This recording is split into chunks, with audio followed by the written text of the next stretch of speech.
এখন বাজে 10:30। এখন থেকেই আমি আমার ব্লগটা শুরু করছি। হাই, আমি রুমকি, আমার চ্যানেলে আপনাদের স্বাগত।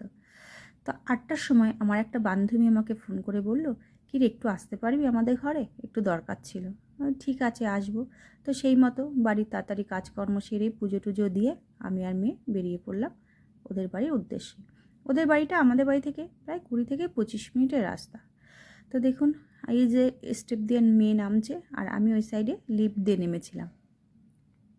তো প্রথমে কারেন্ট ছিল না, পরে কারেন্ট আসাতেই আমি আবার অন্য ফ্লোর থেকে লিফটে উঠে পড়েছিলাম। তো নিচে গিয়ে মেয়ের সঙ্গে দেখা হয়ে গেছিলো। তো মেয়ে নিচে দিয়ে নামছে আর আমি ওদিকে লিফট দিয়ে, এই যে আমি নামলাম এদিক দিয়ে আর মেয়ে এই যে স্টেপ দিয়ে নামলো। তো সেই মতে স্কুটিটা নিয়ে বেরিয়ে পড়লাম আমি আর মেয়ে। রোদ্দুরটা এখন 10:30 বাজলে রোদ্দুরটা কিন্তু ভীষণ তেজ, প্রচুর গা হাত পা জ্বলে যাচ্ছে। এপ্রিল মাসে রোদ্দুর তো বুঝতেই পারছেন, প্রচুর রোদ্দুরের তেজ। যাই হোক, তার মধ্যে বাস চলছি। কিন্তু একটা জিনিস ছিল, একটু হাওয়া ছিল, যাতে কোনো সেইভাবে যে খুব একটা অসুবিধা তা হয়নি। এই যে চলে এলাম ওর ফ্ল্যাটে।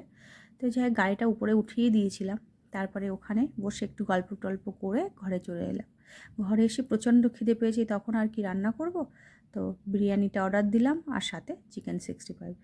রোদ্রের মধ্যে কোথার থেকে ঘুরে এসে গরম গরম বিরিয়ানি আর চিকেন 65, বলুন কি ভালোই না লাগে না খেতে।